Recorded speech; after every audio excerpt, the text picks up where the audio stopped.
गणेशाय नमः। ॐ यतः सर्वाणि भूतानि प्रतिभान्ति स्थितानि च यत्रैवोपशमं तस्मै सत्यात्मने नमः। स्फुरन्ति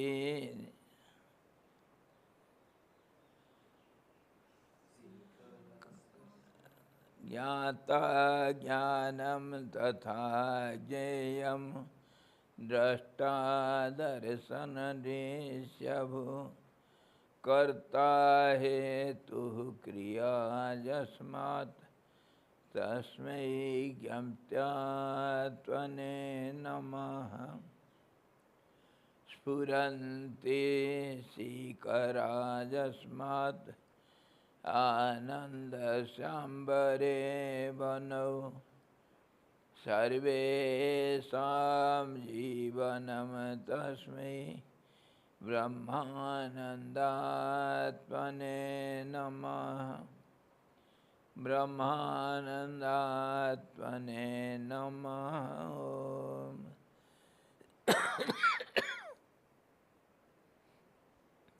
वेदोदधिं समुन्मथ्य ज्ञानरत्नं समुद्धृतं येन तस्मै वसिष्ठाय गुरुणां गुरवे नमः। वशिष्ठ जी भगवान की जय। सद्गुरु भगवान की जय। सच्चिदानंद भगवान की जय। शब्द ब्रह्म की जय। सरस्वती महारानी की जय। योग वशिष्ठ जी भगवान की जय। हरि ओम।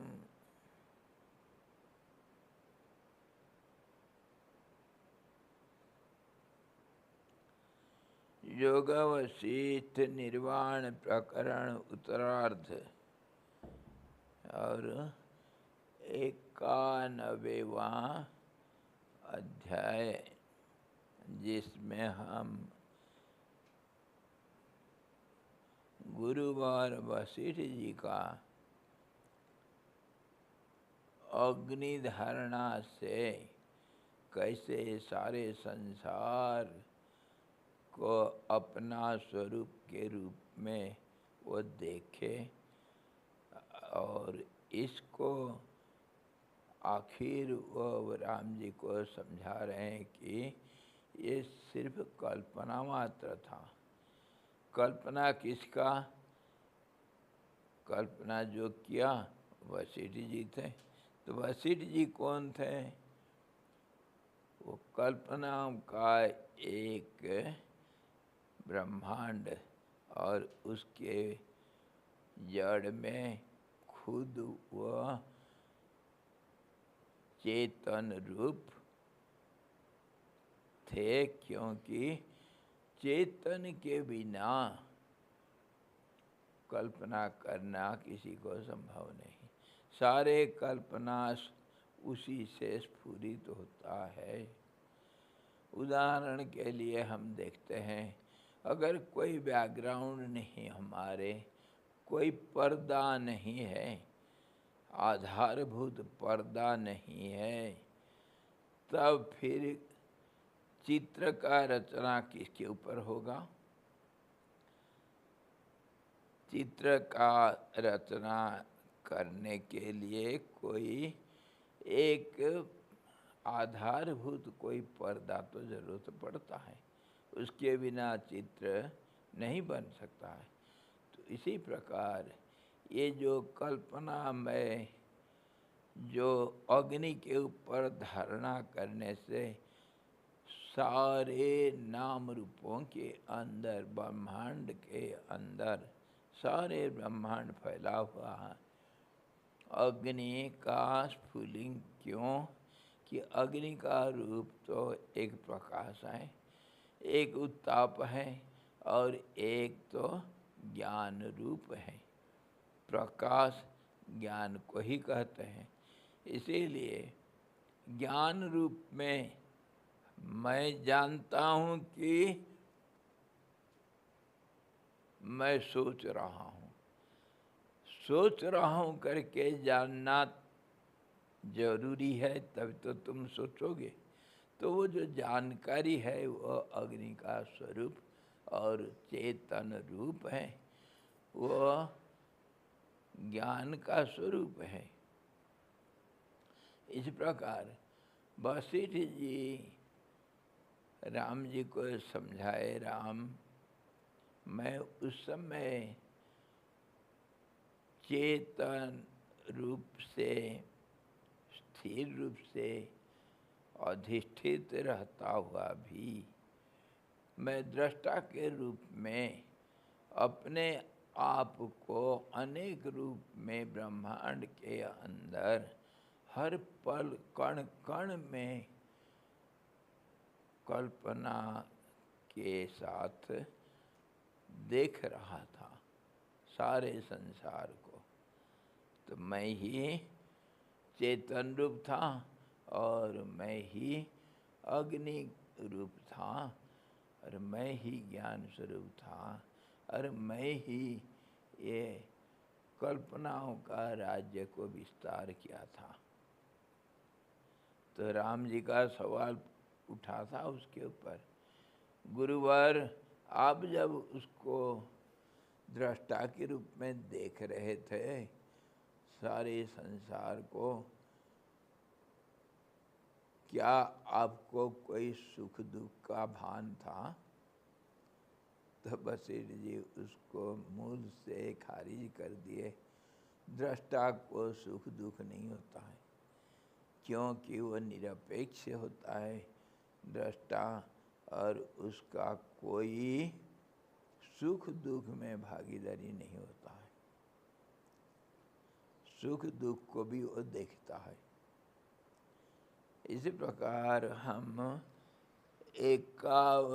91वां अध्याय में जो पाषाण उपाख्यान का आखिरी हिस्सा, उसमें हम विचार कर रहे थे। वशिष्ठ जी कल बोल रखे थे राम जी को, बोध रूपी उक्त अतिवाहिक देह छोटी हो चाहे बड़ी हो, उससे अपनी इच्छा अनुसार पुरुष निर्वाण रूप अर्थात समस्त प्रपंचों से रहित जीव मुक्त रूप से ही स्थित हो जाता है। अतिवाहिक शरीर से हम राम जी को समझाते हुए वशिष्ठ जी ये दो शब्दों का प्रयोग किए थे। एक तो अति भौतिक, अधिभौतिक और आधिदैविक। आधिभौतिक कौन सा हुआ शरीर? आधिभौतिक शरीर हुआ भूतात्मक जो आकाश है। आकाश का अलग अलग रूप है। जो 4 भूतों का उत्पत्ति स्थल, वायु अग्नि जल और धरती का उत्पत्ति आकाश है। उस आकाश को हम भूताकाश कहते हैं, एलिमेंटरी स्काई। भूत का आदि भूत होने से वह भूतात्मक आकाश है। और भूतात्मक आकाश कहने का मतलब क्या, और कोई आकाश होगा? है आकाश का एक कल्पना, वह आकाश को जो धारण करता है। आकाश का कल्पना आकाश को धारण करता है। जैसे मैं एक कल्पना मात्र हूँ, वो अहंकार का कल्पना मैं अहंकार को धारण करता है, और वह अहंकार फिर जो स्थूल शरीर रूप अहंकार को भी धारण करता है। हर चीज में बारीक से देखते हैं तो हर चीज का अलग अलग स्थिति होता है। ऐसे आकाश को भी हम तो व्यवहार में देखते हैं ना, आकाश विभाजित नहीं हो सकता, फिर भी हम मन ही मन उसको विभाजन करके देखते हैं। ये भारत का आकाश, ये पाकिस्तान का आकाश, ये तो चाइना का आकाश है। तुम्हारा आकाश का सीमा है, हमारा आकाश का सीमा में तुम नहीं घुस सकते हो, है? कल्पना में हम आकाश को, अग्नि को, जल को, धरती को, सबको टुकड़े टुकड़े करके देखते हैं। ये टुकड़े टुकड़े ज्ञान टुकड़े टुकड़े ज्ञान बन जाते हैं। हम बिना टुकड़े किए हम कुछ सोच नहीं सकते, बोल नहीं सकते हैं, देख नहीं सकते हैं। इतने हम संकुचित, इतने संकीर्ण हो चुके हैं। हमारे सारे शक्ति सबको बंटवारा करते करते, संकुचित करते करते इतना कंजूस बन गए कि शरीर के अंदर, छोटा सा एक शरीर के अंदर घुस करके रहते हैं। अरे भाई, सारा जितने सारे होटल है सबका मालिक तुम हो, है?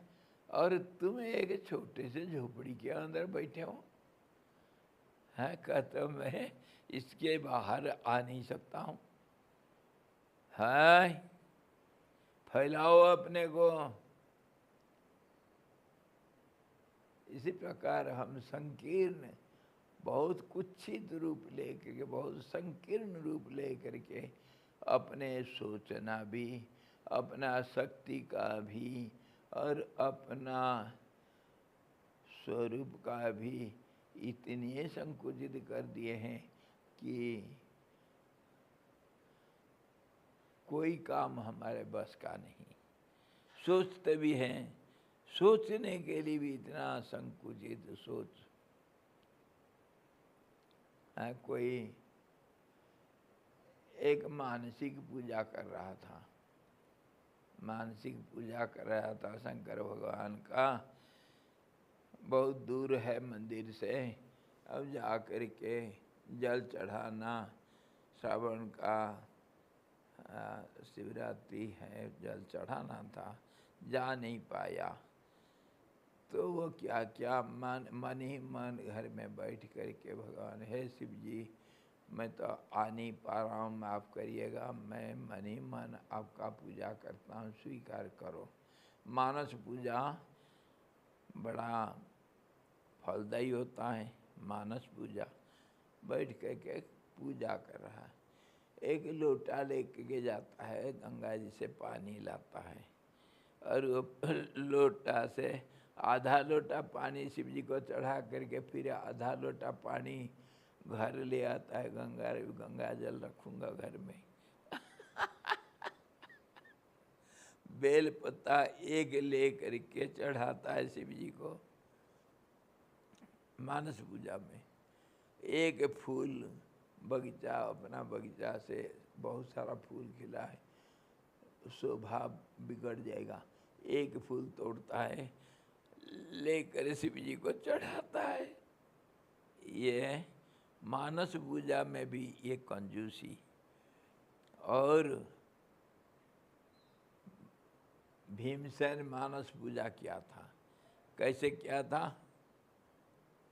हे शिव जी, साल में एक बार एकादशी व्रत करेगा, निर्जला करेगा, ज्येष्ठ महीना का शुक्ल एकादशी निर्जला, तो उसमें मणिमान भगवान का पूजा कर रहा है। हे भगवान, गंगा जी के साथ सारे 7 समुद्र का जल मैं आपको स्नानार्थ अर्पण कर रहा हूँ।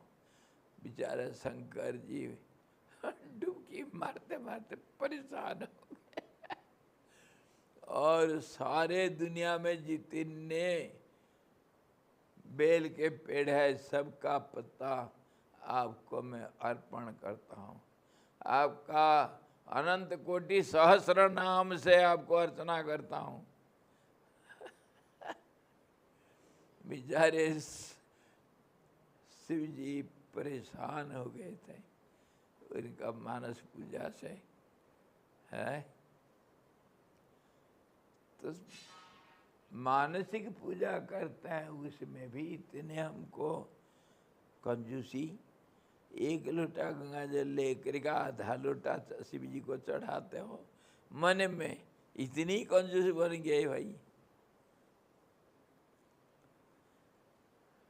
कंजूस का कहानी सुने हो ना? कहानी तो चलो सुनो, मौज ले लो आज। एक कंजूस था,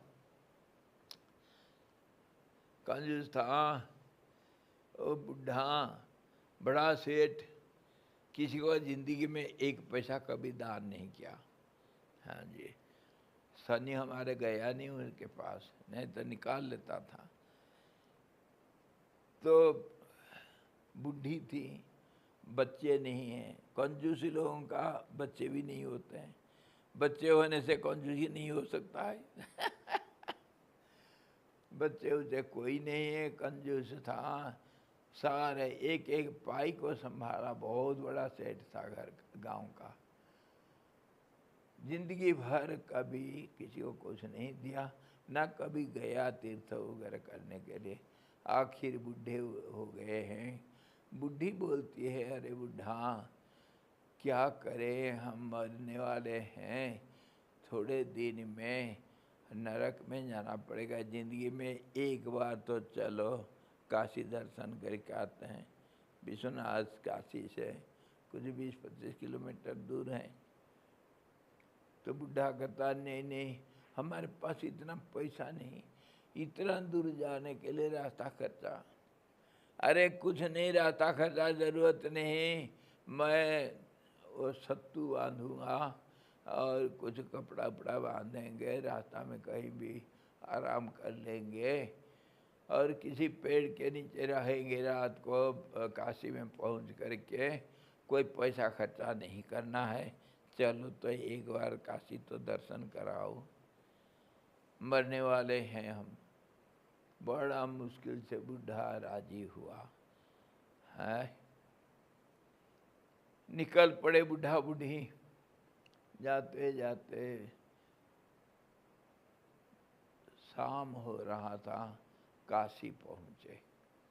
पहुँच करके बुढ़ा बोलता है, बुढ़ी देख, वो घाट में नहीं जाना, इधर शाम तो हो गया, इधर किनारे देखो, गंगा किनारे किसी पेड़ के नीचे आज रात बिताते हैं और सुबह सुबह अंधेरे में स्नान करके फिर हम जाएंगे, विश्वनाथ जी का दर्शन कर लेंगे। पेड़ के नीचे कहीं अपना फटा पुराना वो चादर बिछाए बैठे सो गए। इतने में पार्वती माता जी भोलेनाथ को बोल रही है, भोले आज काशी में एक बहुत बड़ा घटना घटित हुआ है, उसके लिए सफल करने के लिए, वो घटना को सफल करने के लिए आपके जिम्मेदारी, आपको कुछ करना पड़ेगा। क्या हुआ बोली वाली? तो क्या मेरे को क्या बोले, मेरे को समझ में नहीं आ रहा।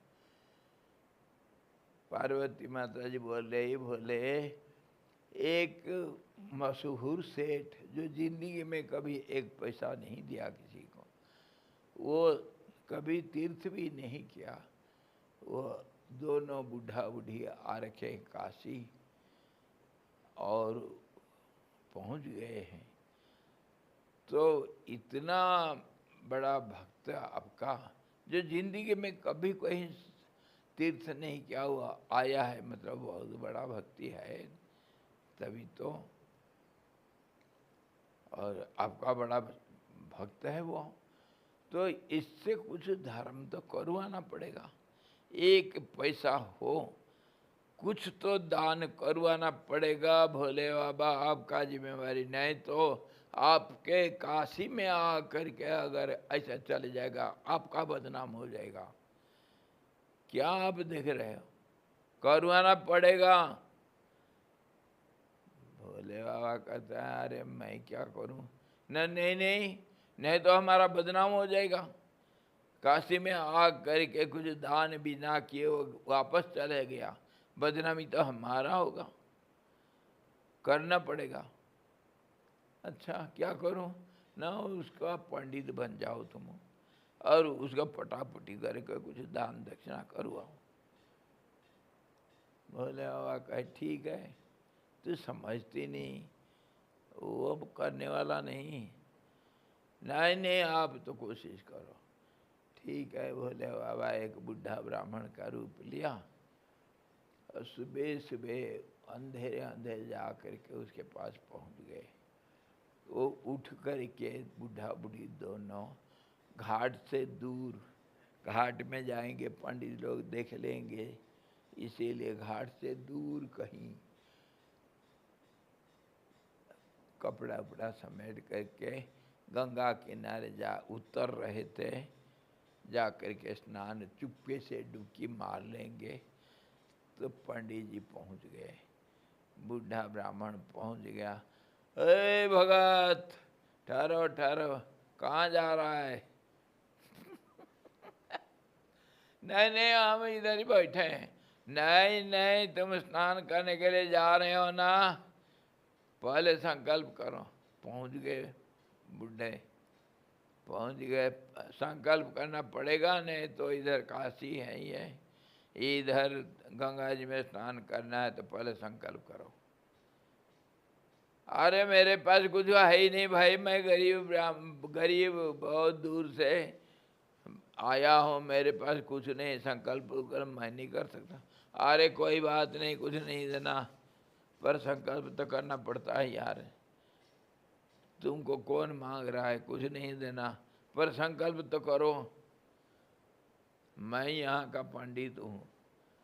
अच्छा अरे भाई पंडित क्यों मेरे को परेशान करते हो, मैं गरीब हूँ, मेरे पास कुछ नहीं। नहीं कोई बात नहीं, अभी नहीं, कभी दे देना, संकल्प तो कर लो। जबरदस्ती पकड़ के संकल्प करवाए। संकल्प में तो करना पड़ता है कुछ दान का। फिर चलो एक पैसा दूंगा मैं, एक पैसा दूंगा, पर अभी नहीं, बाद में देंगे। ठीक है कोई बात नहीं, संकल्प तो कर लो। संकल्प कर लिया एक पैसा का।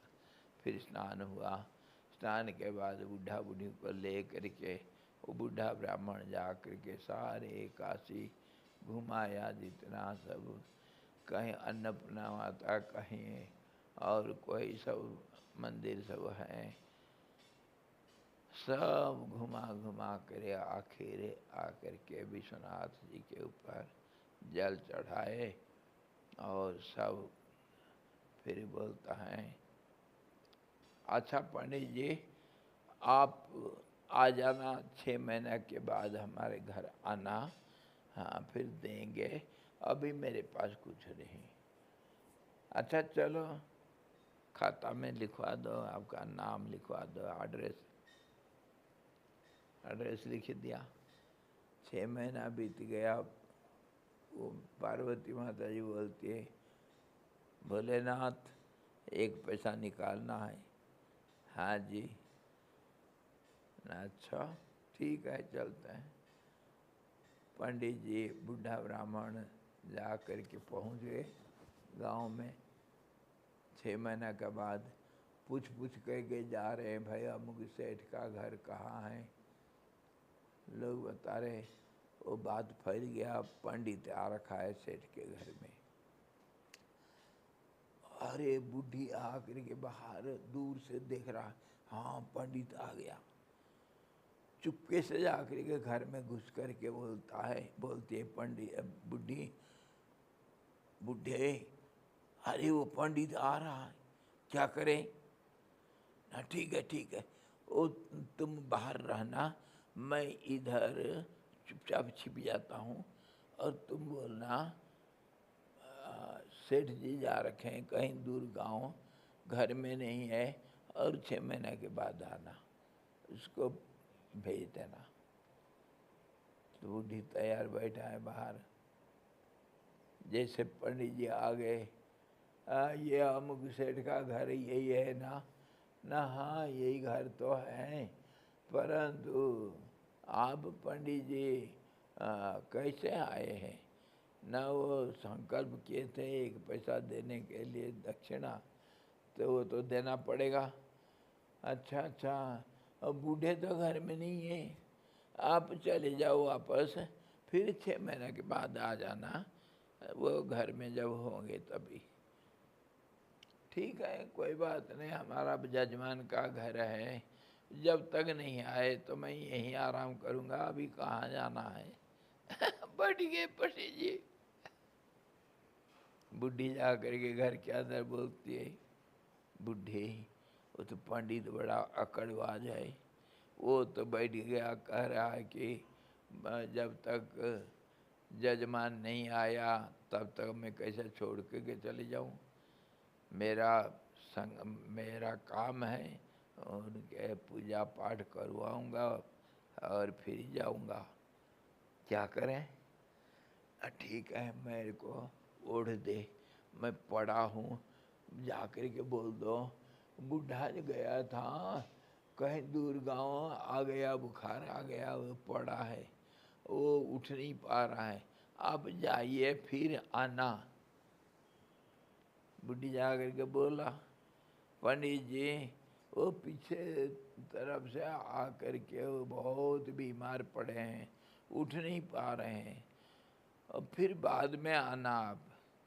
अच्छा, ओहो जजमान बुखार पे बीमार पड़ा है, मैं उसको छोड़ के जाऊँ, ये मेरा धर्म नहीं।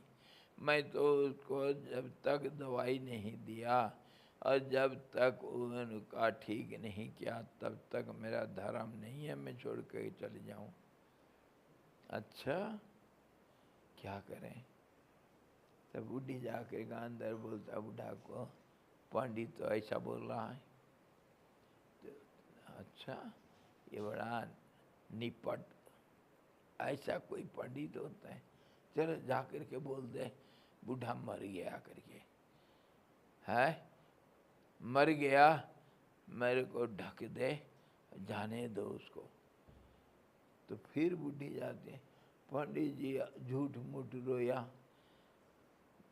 पानी लगा करके मिर्ची लगा कर आँख में रो करके बोलती है, पंडित जी बूढ़ा तो मर गया, वो मैं क्या करूं, मैं तो अकेली हो गया, वो बूढ़ा मर गया, पंडित जी आप जाओ और वो अभी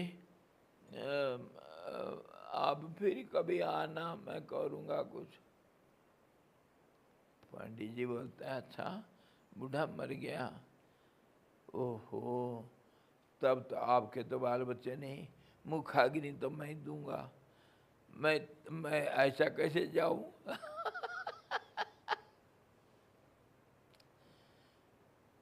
बुढ़ी जाती है अंदर, बोलती है पंडित विश्वास नहीं कर रहा है, मुखाग्नि मैं दूंगा, क्या होगा? ना ठीक है, तुम ऐसा करो, गांव में रो रो के सबको इकट्ठा करो और कफन बनाओ, और मेरे को ले करके सब गांव वाले को बुलाओ, रोना शुरू कर दो, सिर फोड़ो, और मेरे को कफन में डाल करके उठा करके राम नाम सत्य है, राम नाम सत्य है करके जाओ, तब पंडित विश्वास करेगा, चले जाएगा। कर दिए, जा करके सारे गांव में सिर फोड़ के गए, चिल्ला चिल्ला करके हल्ला करके सबको इकट्ठा किया, मेरे बूढ़ा मर गया, मेरा बूढ़ा मर गया। कफन बनाए और लोग आ गए, आकर के बूढ़ा को उठाए। पंडित नहीं जा रहा है, कह रहा है नहीं नहीं मैं कैसे चले जाऊं, ये तो मेरा जजमान का अधर्म हो जाएगा, मेरा जजमान का काम पूरा करके जाऊंगा मैं। पंडित भी साथ साथ चलने लगे। तो फिर श्मशान घाट में लकड़ी सब इकट्ठा किए, उसके ऊपर सबको रख दिए और पंडित जी जा कर के मुखाग्नि जब दे रहे हैं, धू धू जलने लग गया। बूढ़ा मारा कूद, अरे मैं मरा नहीं रे, मरा नहीं, मेरे तो यमराज मेरे को छोड़ दिया। कूद मारा, मैं मरा नहीं यार, मैं मरा नहीं, मैं जिंदा हूँ। तो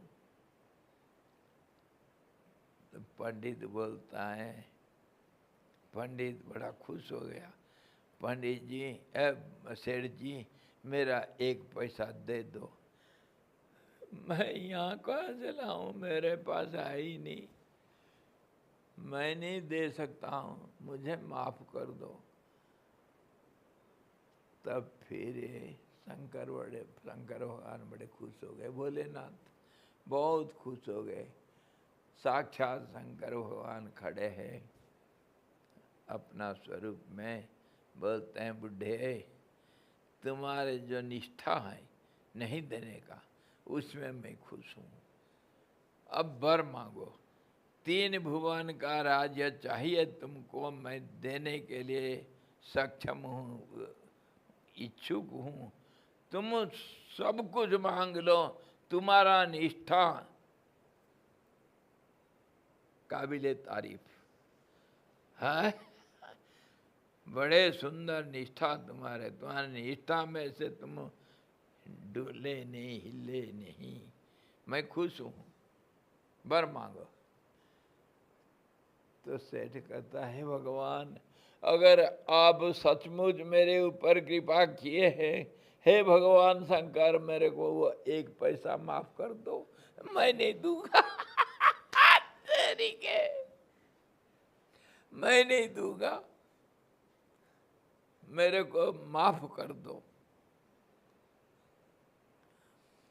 तो ये हमारे कंजूसी का सीमा है, तभी तो हम इतने दुर्बल, इतना नालायक बन के बैठे हैं।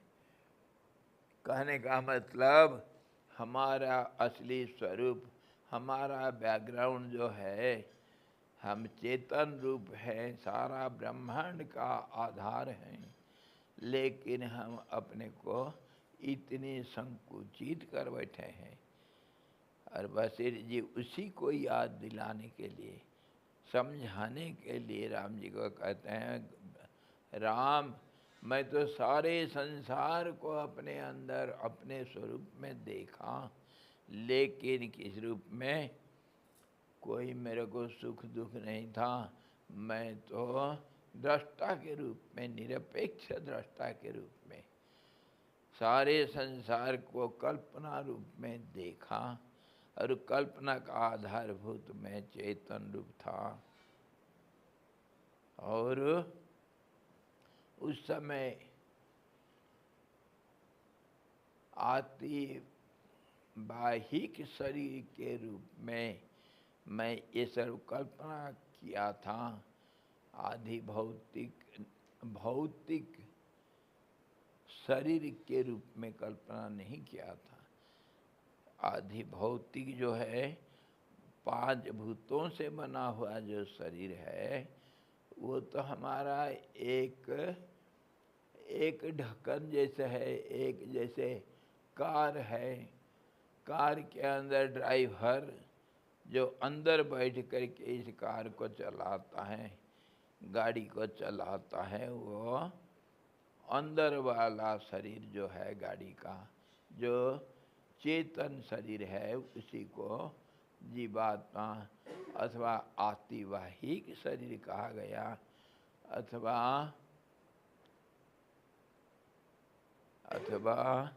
पुरियाष्टक नाम से जीवात्मा के नाम से कहा गया। उस रूप से मैं कल्पना का आधार था, मैं भौतिक शरीर नहीं था। इसी प्रकार राम जी को समझाए, मैं आधि भौतिक नहीं था शरीर, आधि दैविक था। आधि दैविक जो सूक्ष्म शरीर है। मन ने क्या आधि जो आध्यात्मिक शरीर आधि भौतिक शरीर को तैयार किया। मैकेनिक या जो ड्राइवर को जरूरत पड़ा एक कार, तो वो जा करके फैक्ट्री से, शोरूम से कार लाया, जैसे कार चाहे वैसा, उसके लिए पैसा जितना था उसके अनुसार कार लाया है। जीवात्मा ये शरीर को बनाया जैसे शरीर उसको चाहिए, क्योंकि वह कर्म से प्रेरित हुआ। कर्म जैसे था वैसे कर्म को आगे बढ़ाने के लिए जैसे शरीर चाहिए वैसा शरीर को बनाया। आदमी का शरीर चाहिए और पशु का, पक्षी का जैसे शरीर चाहिए वो शरीर को बनाया, और उसमें भी फिर मनुष्य शरीर बनाया। तो पूजा पाठ में ज़्यादा, धर्म कर्म में रुचि रखने वाला पूर्व जन्म में अगर कोई होगा तो अभी उसको आगे बढ़ाने के लिए कोई ब्राह्मण शरीर, ब्राह्मण परिवार में पैदा होगा वो, तो उसी के अनुसार वो शरीर को किसी ब्राह्मण परिवार के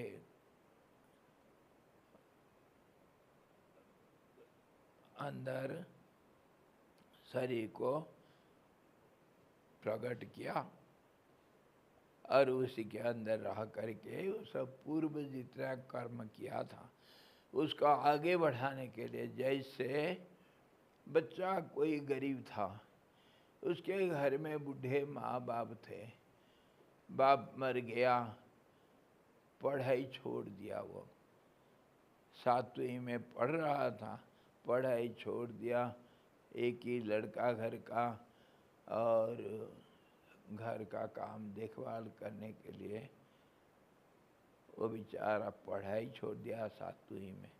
1-2 साल में थोड़ा परिस्थिति ठीक हो गया, तो वो सोच रहा है चलो कोई बात नहीं, मैट्रिक तो कर लूँगा।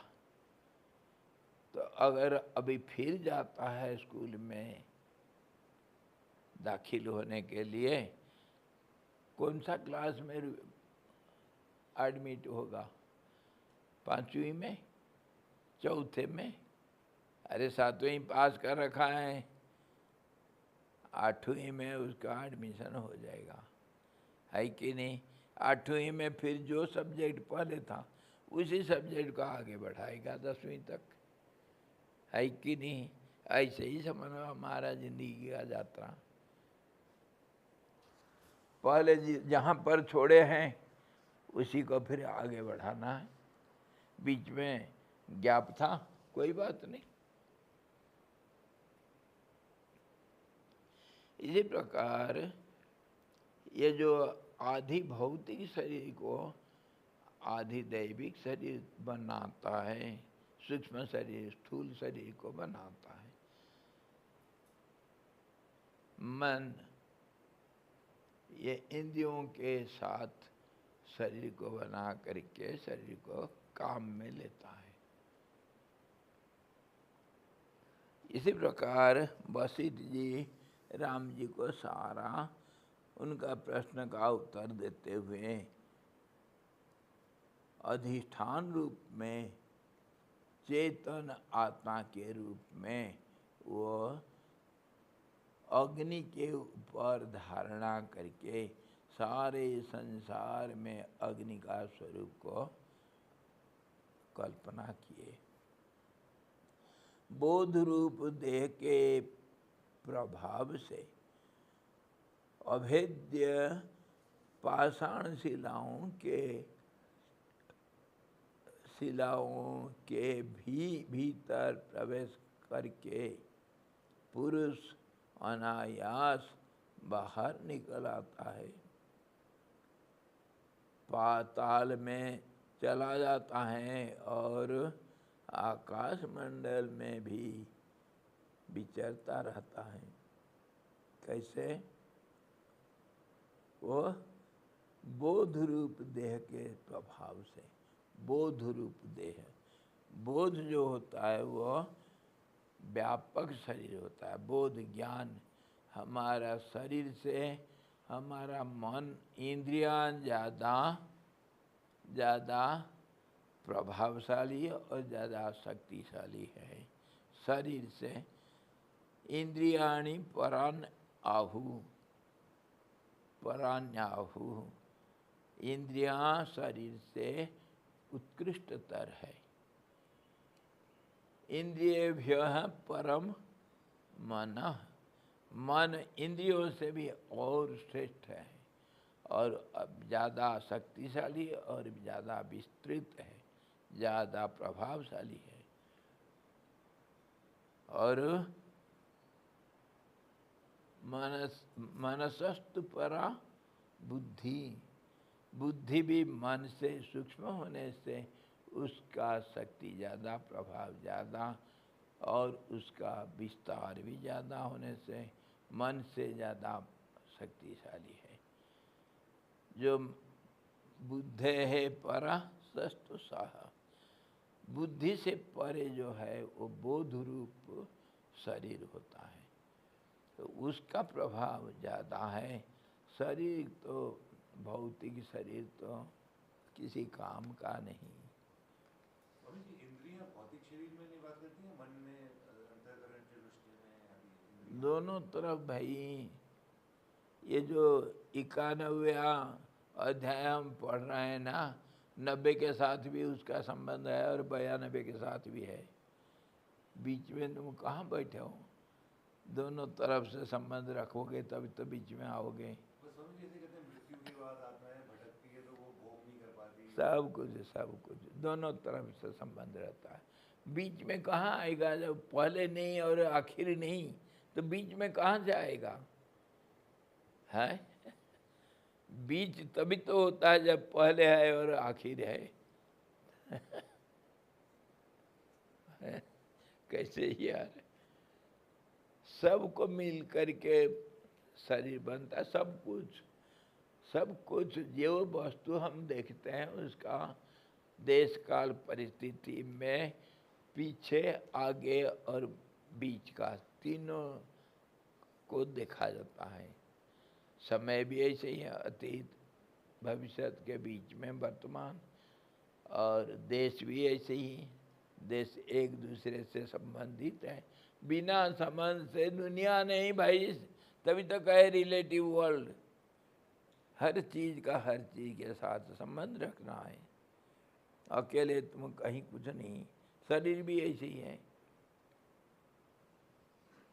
तो जो बोध रूप शरीर है उसका प्रभाव इतना है, ज़्यादा विस्तृत, ज़्यादा सूक्ष्म और ज़्यादा प्रभावशाली, ज़्यादा शक्तिशाली होने से वो अभेद्य पाषाण के अंदर भी, आप जो आकाश में गंधर्व नगरी बना देते हो, कोई मिस्त्री का वो संभावना है बनाने का, हाई ताकत बना देगा आकाश में एक बिल्डिंग। तो मन का इतना शक्ति है, उस मन का जो ज्ञान रूप आधार है तो वो क्या नहीं कर सकता है। तो उसी को बारीकी से समझाना बस इसी जी चाहते हैं ना हमको। सारे संसार तुम्हारे ऊपर है, तुम बोध रूप हो और तुम्हारे जो कल्पना नगरी वो भी कोई कम नहीं, वो इतनी शक्तिशाली है कि ठोस पत्थर के अंदर भी ब्रह्मांड का रचना कर सकता है। कुछ भी कल्पना कर सकते हो तुम। बोध रूप शरीर का शक्ति अपार है, अनंत है। इसीलिए अनंत ब्रह्मांडों का आधार कौन है? तुम ही हो। तुम अनंत कोटि ब्रह्मांड का मालिक तुम हो। और तुम कौन हो? ये हड्डी मांस का शरीर नहीं, होश में आ जाना। अब मन रूप शरीर भी नहीं, होश में आ जाओ। तुम होश रूप हो। होश मतलब बोध रूप शरीर हो। समझे? इसको समझाने के लिए तुम ये संसार का स्वरूप नहीं हो। तुम संसार का ज्ञान रूप, संसार को जो देख रहा है, जो संसार का कल्पना कर रहा है, वो कल्पना का आधारभूत तुम ज्ञान रूप हो। यह अनायास ही बाहर निकल सकता है, शिला के अंदर घुस सकता है, पाताल में चला जा सकता है, आकाश में भी वह विचरण कर सकता है। क्या नहीं कर सकता है? अरे ये कौन सी बड़ी बात है? ये कोई बड़ा भारी बात थोड़ी हो गया। ये सारे पहले से तुम ही तो सोचे हो, और उसे पहुंचने के लिए कितना देर है।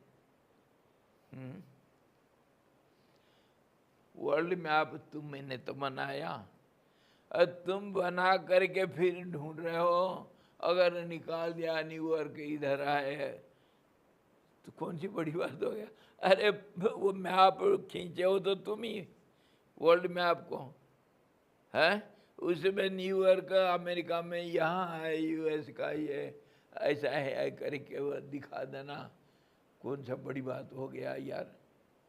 है मैप का बनाना तुम्हारी हाथ की बात था। इसी प्रकार ये संसार को देखना, संसार का जो निर्माण करता तुम ही हो। हर ब्रह्मांड तुम्हारे अधीन है। तुम जैसे सोचोगे तुम्हारे दुनिया ऐसे दिखता है तुमको। तुम ही तुम्हारे संसार का मालिक हो। अरे मॉल के डायरेक्टर, सुपरमार्केट के डायरेक्टर, और रास्ता के किनारे बैठ के एक पैसा भीख मांग रहे हो? हाँ, शर्म नहीं आता है? तुम हो कौन? एक पैसा भीख मांग रहे हो?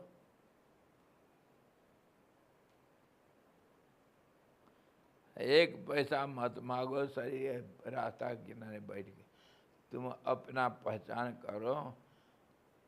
तुम सुपरमार्केट के डायरेक्टर के उत्तराधिकारी हो। तुम ये तुम्हारे पिताजी सुपरमार्केट का डायरेक्टर हैं। दिन रात तुम रटते हो, पर सोच नहीं पा रहे हो। त्वमेव माता च पिता त्वमेव, त्वमेव बंधुश्च सखा त्वमेव, त्वमेव विद्या द्रविणम त्वमेव। तुम ही मेरे धन हो भगवान। और भीख मांग रहे हो एक पैसा का? है अनंत कोटि ब्रह्मांड का नायक तुम हो। और तुम्हारे पिताजी, तुम्हारे दोस्त, तुम्हारे भाई बहन, तुम्हारे धन, सब कुछ वही है।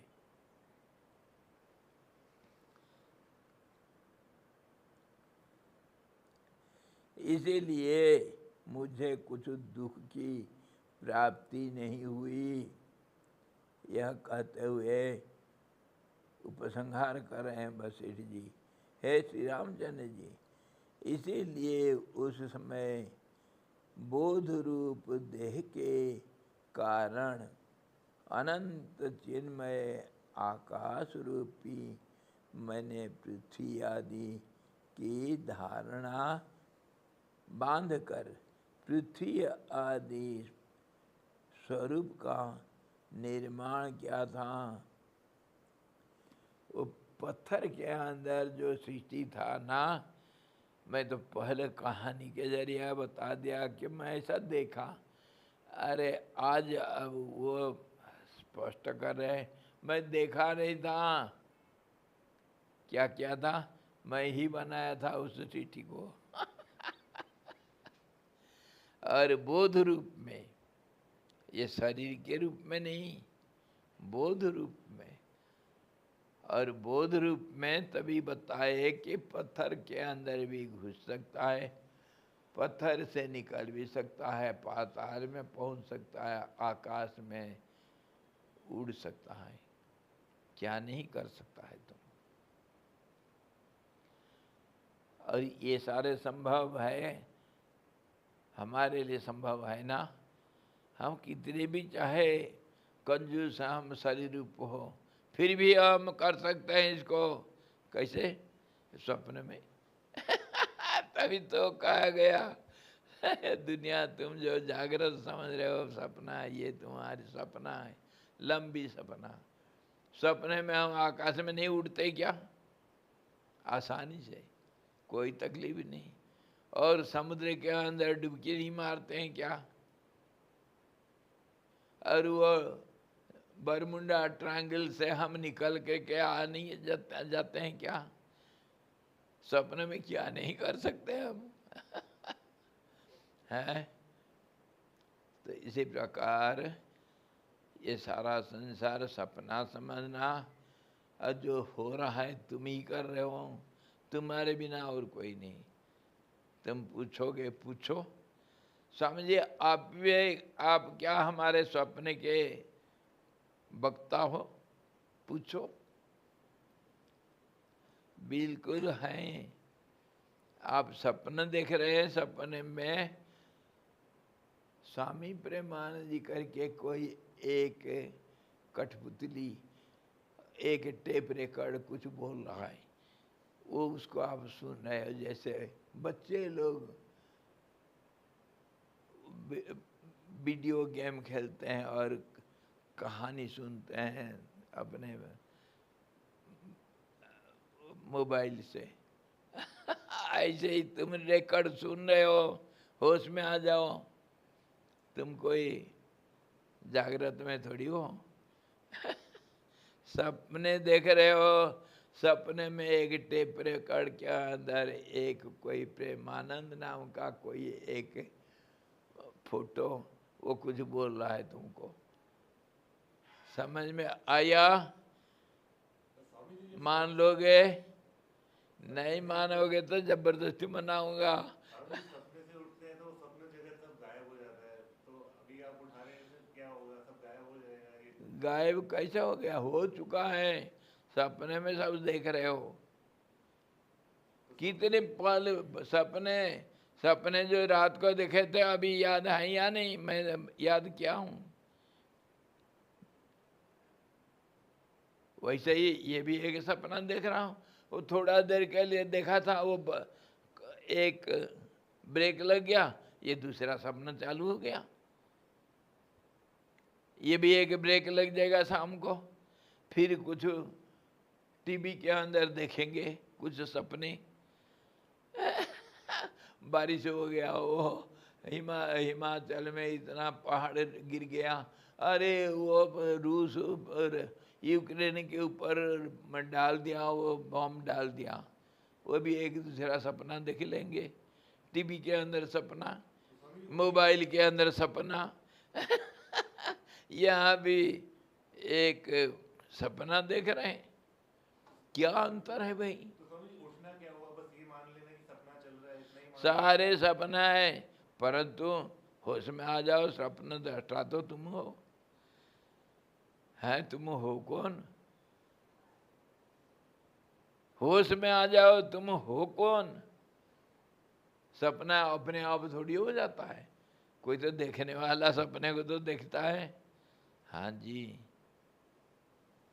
और सपना को अगर सपना दृष्टा जब दिखता है तो सपने में कुछ हो गया तो उसमें हानि लाभ क्या है?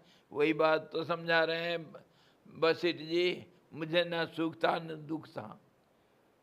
सपने में पहाड़ गिर गया है, पहाड़ गिर गया तो एक गांव बह गया। सुबह उठ करके तुम क्या जा करके वो जो रिलीफ कार्यकर्ताओं को सब जा करके चिल्लाते हो, अरे वो गांव दब गया है, दौड़ो दौड़ो, एम्बुलेंस ले करके और वो सब ले करके जाओ जाओ ले आओ सब लोगों को, अस्पताल पहुंचाओ, करते हो। सपना था। ऐसे ही सुख दुख में क्यों विचलित हो जाता हूँ। कोई मर गया तो कोई पैदा हो गया तो कोई सोने का महल बना दिया, किसी का घर द्वार मिट्टी में मिल गया तो सुख कहाँ दुख कहाँ। सपने में क्या नहीं होता है। सिर क्यों नहीं फोड़ते हो उठ करके? सपने से जागेंगे तो कहाँ पहुँचेंगे फिर? अरे सपने से जागने से दृष्टा के रूप में मौज लोगे। जैसे जैसे वो मैच देख रहे थे तुम पेविलियन में बैठ करके, बड़ा मौज लो। कोई हारे कोई जीते तुम्हारा क्या लेना देना है। तुम वो जो सीजन टिकट कर रखे हो ना, हाँ रोजाना जा करके बैठ जाओ, देखो लीग मैच चल रहा है, सब मौज लो। चनाचूर चाहिए मैं पहुंचा दूंगा, खाते रहो मौज देखते रहो। मैंगो शेक चाहिए बोलो मौज लेते रहो। ये ऐसे भी सोच सकते हैं क्या कि पर ब्रह्म मैनिफेस्ट होकर स्वामी जी के उसमें वास्तविकता में हमें कुछ बतला रहे हैं और हम भी पर ब्रह्म मैनिफेस्ट होकर उनको सुन रहे हैं, ऐसा भी सोच सकते हैं क्या? जैसे सोचेंगे ऐसा सही मान लो। वो एक बड़ा भारी ग्लोबल मैप में, उसमें कुछ भी कहीं भी देख रहे हो, वो मैप के अंदर का एक चित्र का अंशभूत है। वो चाहे मैं हूँ, चाहे तुम हो, चाहे वो है, चाहे वो है। चित्र के अंदर एक चित्र का दूसरे चित्र के साथ संबंध है। मान लो एक चित्र में वो टीवी में देख रहे हो, दो भालू लड़ रहे थे कल दो भालू लड़ रहे थे हैं? तो कौन सा भालू किसको बनाया, कौन सा भालू किसको बनाया, या वो दोनों भालू आए कहाँ से, या एक भालू कैसे दूसरे भालू के साथ क्या संबंध जोड़ा, वो आपस में क्यों लड़ रहे थे, ये सब सवाल उठता है क्या? और टीवी चैनल में था जंगल न्यूज ऐसे ही हम लोगों का सब खबर अंतर, हमारा रिलेशन, आप सुनना मैं बोलना, मेरा घर में तुम आ गए, मेरा जमीन तुम कब्जा कर लिए, मेरा मकान गिर गया रे, अरे मैं प्रधान बन गया आज गांव का। हाँ ये सब ऐसे ही है हम भारतवासी हैं, तुम पाकिस्तानी सपने में क्या नहीं होता भाई। इसमें कल्पना राज्य में एक कल्पना के साथ दूसरे कल्पना का संबंध, इसी को रिलेटिव वर्ड कहते हैं।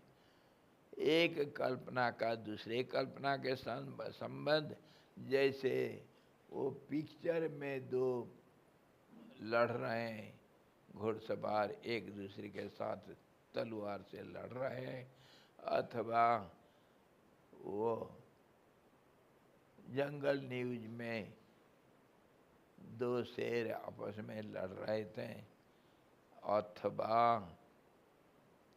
एक कहीं फूल के बगीचा में, सुंदर बगीचा में खुशबू लेते हुए, वो हवा लेते हुए आप कहीं घूम रहे थे, अथवा वो फल बगीचा में और पेड़ में चढ़ के सुंदर सुंदर पका हुआ आम खा रहे थे आप, इसका कोई कीमत कुछ नहीं। सब सपना ही है। तो स्वामी जी ये कलेक्टिव सपना है, सब लोग ही जैसे बिल्कुल बिल्कुल, कलेक्टिव के अंदर इंडिविजुअल, इंडिविजुअल के अंदर कलेक्टिव, सब कहे ना। वो लेंस हाउस के अंदर सब, जो लेंस के अंदर, एक लेंस के अंदर अनंत जो जो क्या रिफ्लेक्शन से देखते हो, किसके अंदर कौन है, कहाँ किसका क्या होता है, कोई सफाई है उसमें? एक के अंदर अनेकता के अंदर एकता का, सब एक दूसरे में ऐसा मिले हैं, सोच ही नहीं सकता हूँ। दूसरे लेंस में देखो, यहाँ जो दिख रहा है उसका भी अनेक गुणा उधर भी है, और उसका भी इसके अंदर है, उसका उसके अंदर है, उसका उसके अंदर है, उसके अपने अंदर, अब दूसरे का अपने अंदर, अपना अपने अंदर, सबका सबके अंदर अपना। किसको कहाँ बोलेंगे, किसको सफाई करेंगे, साफ कहाँ करना है बताओ? एक कहीं दिखता है, एक जो है अनेकों का। इसी प्रकार कंपोजिशन, कॉम्प्लिकेटेड कंपोजिशन, तुम्हारे अंदर सारा दुनिया है, दुनिया के अंदर तुम भी हो, सबके अंदर तुम भी हो। रिफ्लेक्शंस अंदर reflections, interpenetrated, interrelated, intersupported, interacted, intervisible, सब कुछ इंटरनल, और सब एक दूसरे से जुड़े हुए हैं। अब बताओ कहाँ सफाई दूं, कहाँ सफाई दूं? है कौन किसी का दृश्य जगत का वस्तु है, कौन किसका दृश्य है, कौन दृष्टा है? दृष्टा के अंदर अनेक दृष्टाएं भी बैठे हैं, दृष्टा के अंदर करोड़ों दृष्टा बैठे हैं, देखने वाले।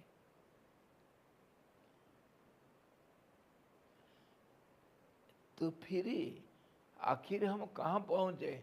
अरे आखिर पहुंचे, सोचना छोड़ दो। यही पहुंचेंगे, यही तुमको ले ले करके वही धक्का मार के बैठा देता हूं, चुप हो जाओ। कुछ सोचोगे तो पागल बनोगे, पागल तो हो, बनोगे क्या? पागलों के अड्डा, पागल हो, और फिर सोच रहे मैं पागल नहीं हूं, मैं तो समझना चाहता हूं मैं कैसा पागल बना। पागल सोचता है मैं कैसे पागल बना। इसको समझो, ये संसार कैसा बसेठ जी कहानी के जरिए से, और जो वो सबको इकट्ठे लेकर के चल रहे दृष्टा के रूप में, और सोचने वाला जो आधिभौतिक शरीर के रूप में, बोध रूप शरीर के रूप में, और दृष्टा के रूप में, सृष्टा के रूप में, सारे सृष्टि करना मतलब कल्पना कर्ता के रूप में, और सबका धारणा करके अग्नि का धारणा करके अग्नि बन गए, धरती का धारणा करके धरती बन गए, जल का धारणा करके ऐसे ही तो हम करते हैं। वशिष्ठ जी कौन सा बड़ी बात की है, हम हर पल में हजारों संसार को बना लेते हैं। हाँ, कोई काम थोड़ी है हम, है कि नहीं। अब वो लेक्चर शुरू कर दो कल से। हाँ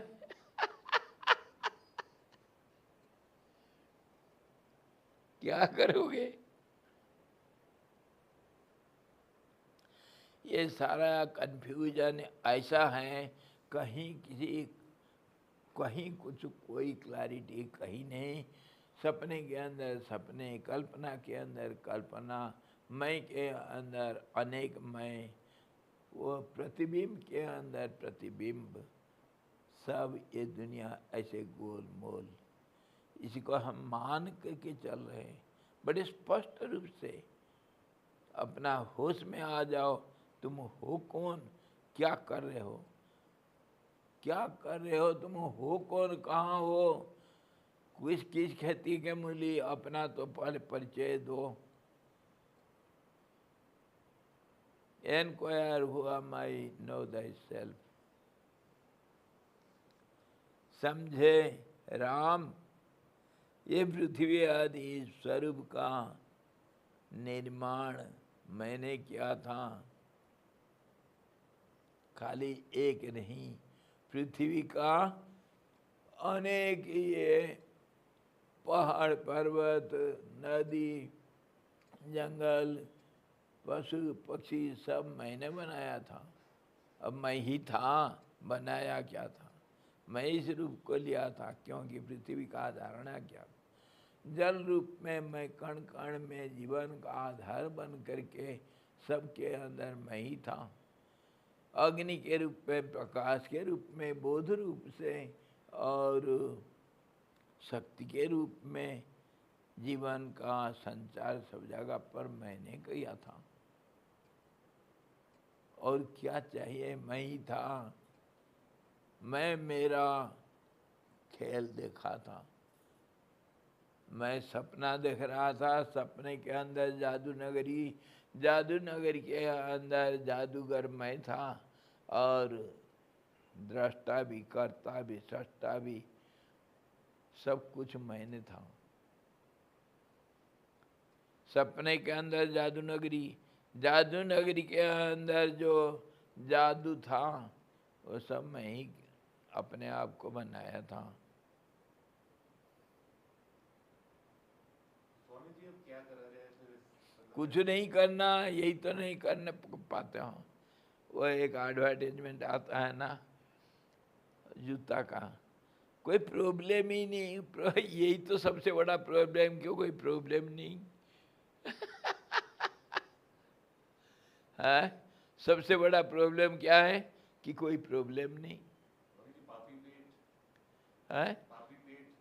और क्या, हम इतने फंसे हुए कि बिना प्रॉब्लम का एक पल नहीं बैठ सकते हैं।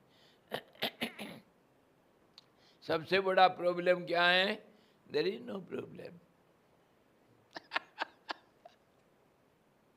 हे हरि, अरे चुप तो हो जाओ, किसी भी हालत में नहीं हो सकता है।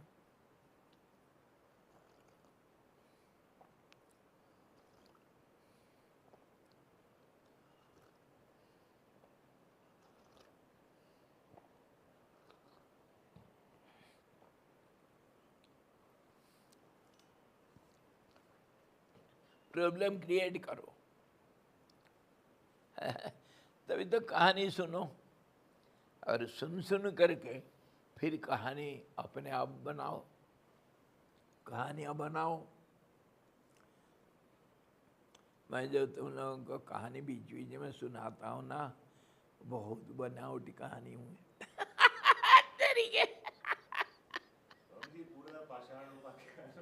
ऐसे तो बनावटी है, सारा दुनिया बनावटी है। ब्यूटी पार्लर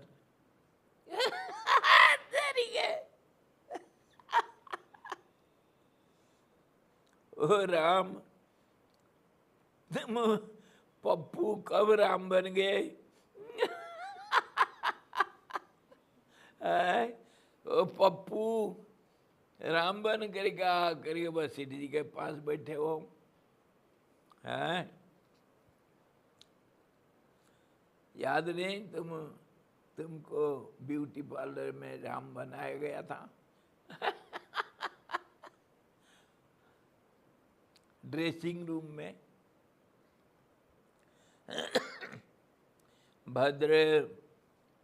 वज्र पत्थर पाताल आकाश एवं स्वर्ग आदि में यातायात कर रहे उसी तरह के विशुद्ध आत्मा को तनिक भी विघ्न उपस्थित नहीं होता। जो आकाशचर होते हैं, नभचर, जो आकाश में उड़ते हैं, और चिड़िया कौन सा योगाभ्यास करता है? खेचरी मुद्रा कहाँ पर अभ्यास करता है चिड़िया? वो क्यों उड़ जाता है? तुम क्यों नहीं उड़ पाते हो? और तुमको आकाश में उड़ने के लिए 10 साल तक जीभ को काटना पड़ता है, क्यों?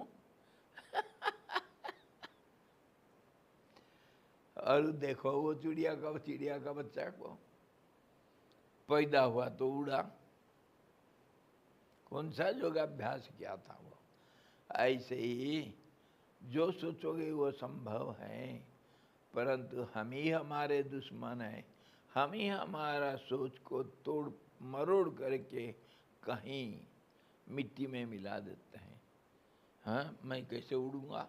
मैं उड़ नहीं सकता हूँ। अरे तुम जब वो सपने में उड़ सकते हो तो जागृत में क्यों नहीं उड़ सकते हो यार? ये खेचरी मुद्रा जरूरत नहीं तुम्हारे लिए। ये लॉज ऑफ फिजिक्स वगैरह ये सब भी कल्पना है? सब कल्पना के अंदर कल्पना। Law of physics, law of chemistry, law of basically law of the nature. वहीं तो हम हमेशा काम बात करते हैं। तुम्हारा ज्योग्राफी, फिजिक्स, केमिस्ट्री, तुम्हारे हिस्ट्री, तुम्हारे इकोलॉजी, तुम्हारा साइकोलॉजी, तुम्हारे एस्ट्रोलॉजी, तुम्हारे जितने लॉजी है सब इसी लॉजी के अंदर है। सब लॉजी एक लॉजी के अंदर है। बेसिकली तुम ही तो सारा लॉजी का सृष्टि करता हो, है कि नहीं? मन ही सब कुछ करता है। मन को अलग कर दो, तुम्हारे लॉजी सब कहाँ गए? मन को चुप करके देखो दुनिया को, है?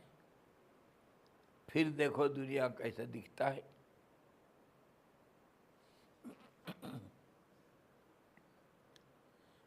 जब अंधेरी रात में, नहीं अंधेरी रात क्यों, हम वो पेंडाल में चलते हैं जहाँ डांस हो रहा है सब, है? वो पेंडाल में सब अलग अलग रंग रंगीला सब फोकस लाइट सब अलग अलग जगह पर फिट किया गया। वो डांसर जब डांस कर रहा था ना, कभी अरे चमक रहा है उसका सब गोल्डन कलर में, अरे थोड़ा देर में वो तो लाल बन गया, क्रिम्जन रेड। अरे थोड़ा देर में तो हरा हरा हरा दिख रहा। ये कैसा हो गया भाई? है कैसे बदल गया ये सब? ऐसे ही हमारे दृश्य सारा बदल जाते हैं। पेंडाल तो एक ही है।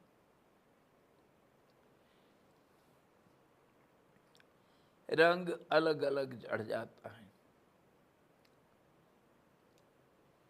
बोध मात्र शरीर से यह आत्मा जड़ पदार्थ में जब तक रहता है तब तक उसी रूप से बोध मात्र शरीर से ही उनमें रहता है, अन्य रूप से नहीं।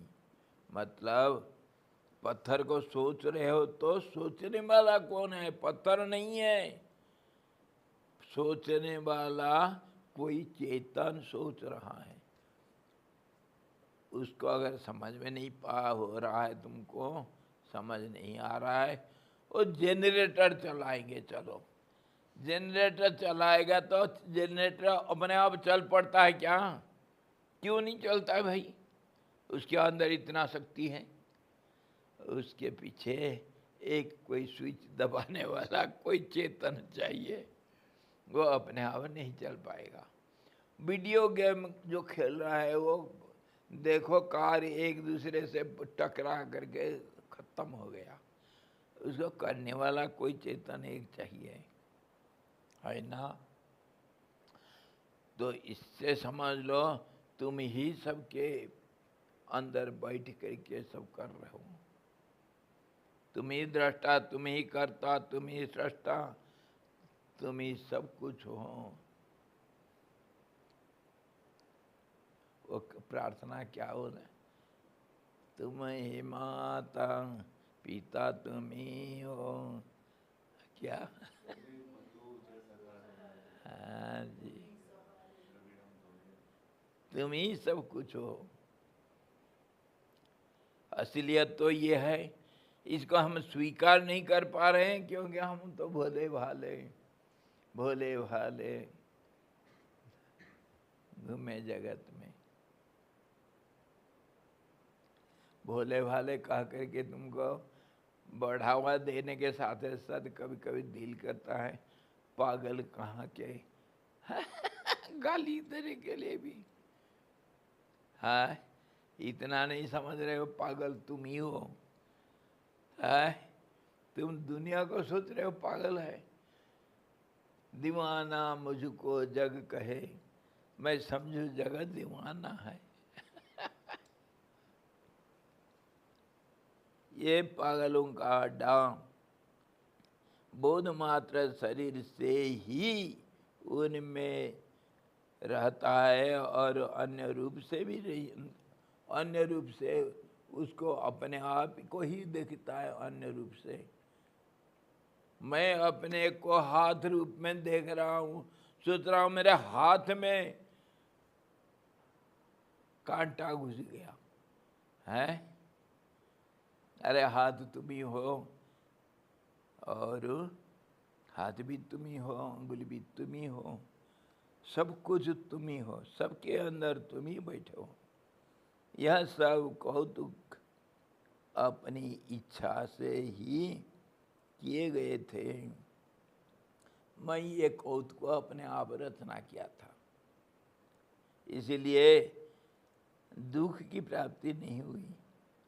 जब बच्चा 2-3 साथ हो करके वो नदी के रेतीली किनारे जा करके बहुत सारे खेल खेले और मंदिर बनाए, मंदिर के अंदर देवता का प्रतिष्ठा किए और पुजारी रखे, फूल चंद सब सुंदर ला करके उसको सजाए, पूजा पाठ किए, भोग लगाए और भंडारा भी किए। उसका उद्घाटन करके मंदिर का उद्घाटन हुआ, सब बच्चे मिल करके सब किए।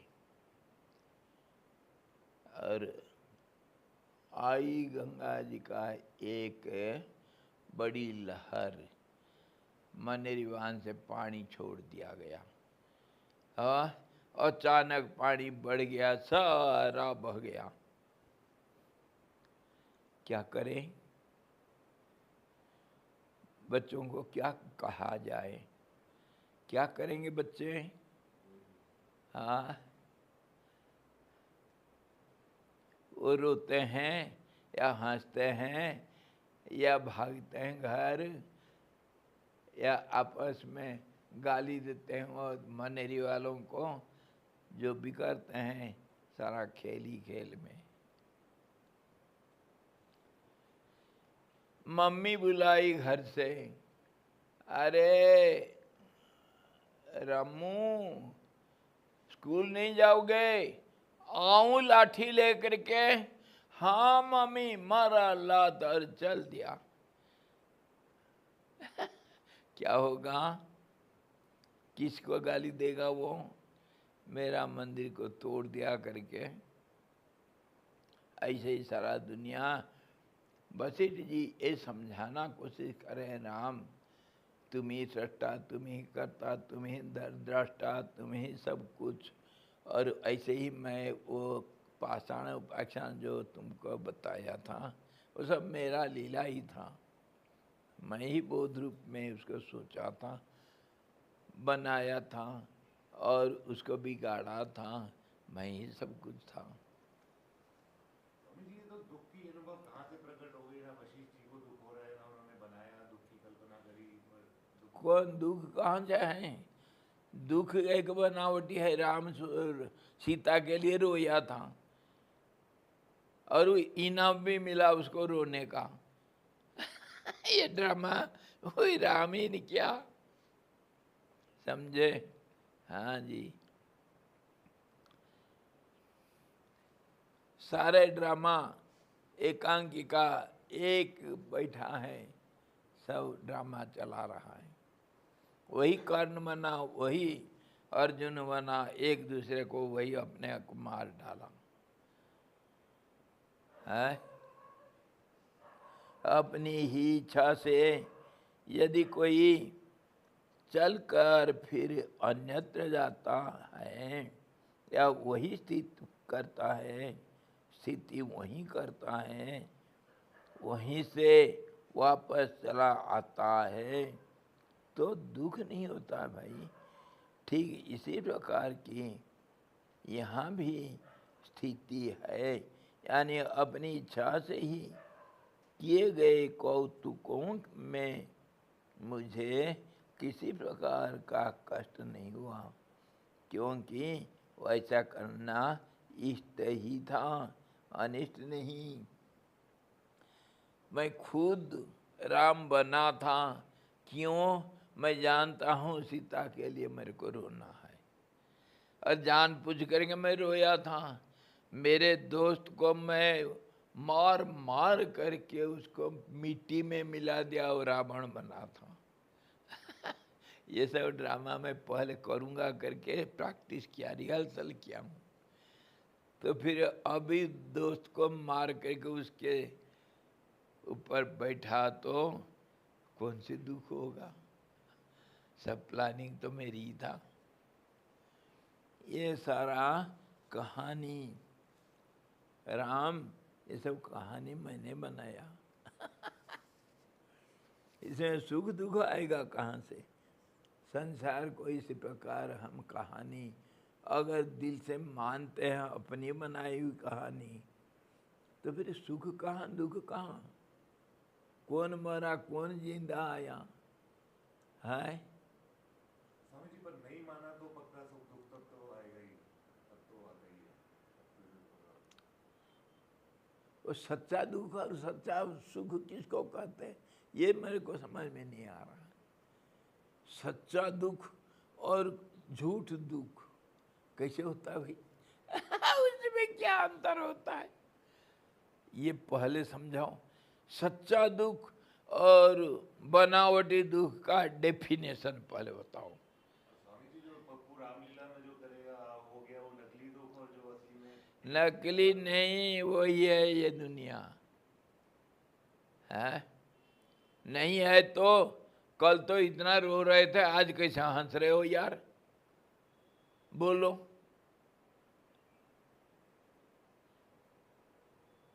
मेरे अपने बाबा के गोद में मैं सो करके कितना आनंद लिया था।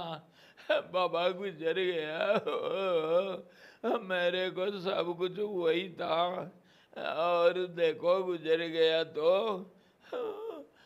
बड़े भाई के नाम पर सब कर गया, मेरे को कुछ नहीं दिया। रोया। वो आज तक रो रहे हो क्या? है? उस दिन तो अरे मेरा लड़का हो गया, आहा हा, क्या मेरे घर में आनंद आ गया। वो कल तो रो रहे थे, आज हंस रहे हो तुम, क्यों रोना कंटिन्यूअसली नहीं रो रहे हो?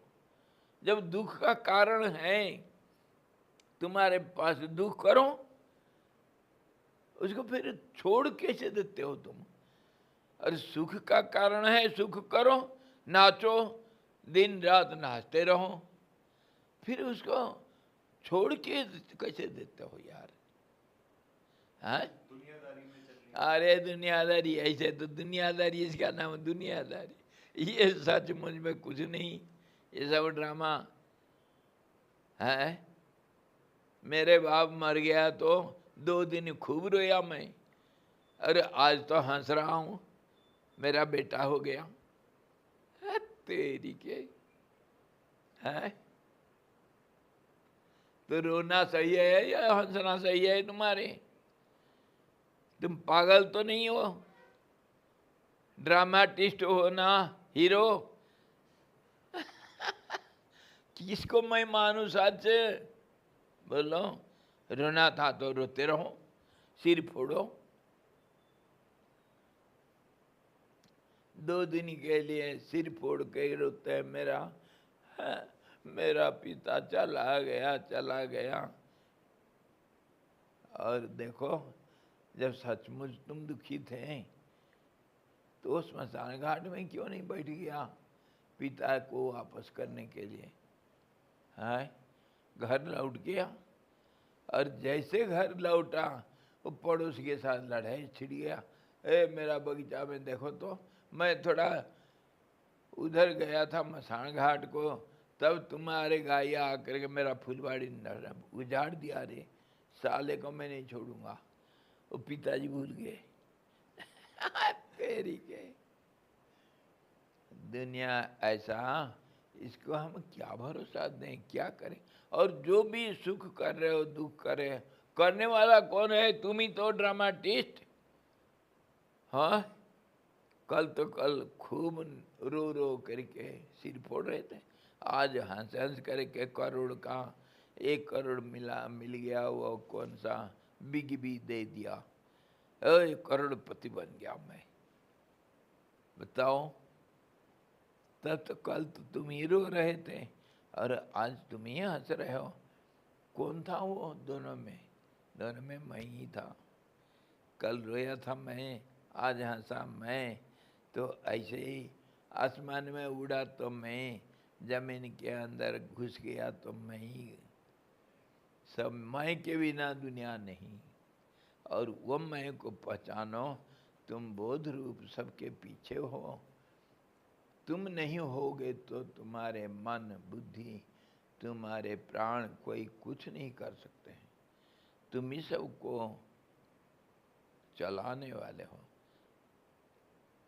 इतना तो समझ जाओ, पागल कहाँ के। इतने ही तो समझो, तुमको माला पहना रहो, माला पहनो, बड़ा बनो, तुम ही सब कुछ हो। है, आओ तुमको माला पहनाता हूँ, तुम ही हो सब कुछ।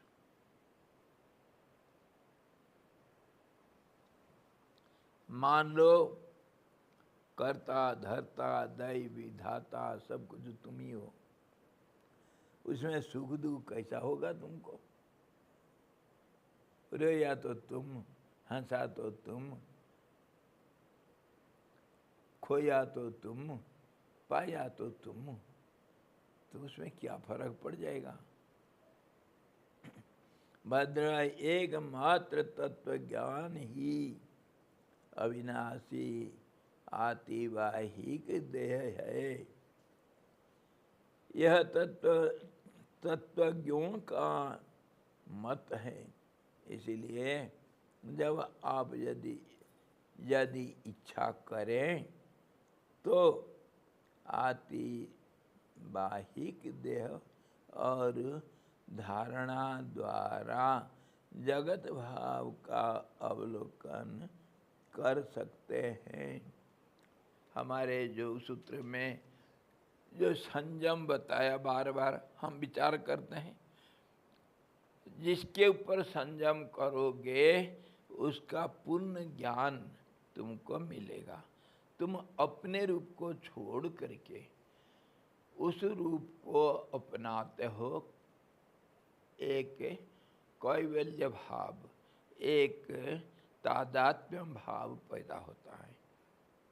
मैं अगर चंद्रमा के ऊपर धारणा किया, संयम किया, तो चंद्रमा बन जाता हूँ। मेरा अपना जो आईडी है, अपना जो एक व्यक्तित्व था, उसको खो करके मैं चंद्रमा रूप बन जाऊंगा, तभी चंद्रमा का पूर्ण ज्ञान मुझे मिलता है। इसको योग सूत्र में कहा गया संयम, समाधि का दूसरा नाम। एक विषय के ऊपर, किसी के ऊपर तुम संयम कर सकते हो। तो ऐसे ही संसार को देखना चाहते हो तो बस तो यही तो बताए। मैं धरती के ऊपर संयम क्या मतलब, धारणा क्या। धारणा करना मतलब मन को उधर बैठा करके रखा, धारणा किया। इधर जो हम स्ट्राइक करते हैं ना, हंगर स्ट्राइक, और कुछ स्ट्राइक करते हैं, क्या कहते हैं, धारणा देना कहते हैं। इसको हिंदी भाषा में कहा जाता है, धारणा दे करके बैठा है। धारणा दे करके बैठा मतलब कोई एक अपना एक कुछ मांग को ले करके वह बैठा है, स्ट्राइक कर रहा है। मैं खाना पीना छोड़ दिया, मैं ये जब मेरे को ये प्राप्त नहीं होगा तब तक यहीं बैठे रहूँगा, उसको कहते हैं धारणा। धारणा दे करके बैठा है। ये वाला तो सही समझ में आता है, पर आप कह रहे हैं कि चंद्रमा हमने, हाँ, उसे तो धारणा देना, हठ करके रखना उधर ही मन को, उसी को कहते हैं धारणा, हंगर स्ट्राइक, समझे। धारणा मतलब मन को एकाग्र करना है किसी एक विषय के ऊपर। तो और क्या हुआ धारणा। तो अगर तुम धरती के ऊपर कदम, मैं जब तक धरती को खोद नहीं डालूंगा तब तक नहीं छोड़ूंगा, वही धारणा हो गया है।